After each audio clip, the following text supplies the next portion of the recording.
how I make cabochon eyes, e-tile and lay down strips of blue tack. Stick on all of your glass cabochons. Cabochon. Use black acrylic paint however you would like, with either a pen or with a brush to make whatever shapes or patterns or types of eyes that you'd like.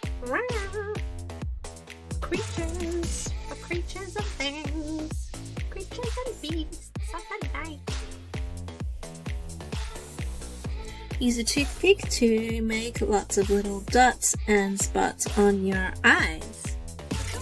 Brush over with your favorite color paint on the back. It's as easy as that. Keep your eye out for more secrets.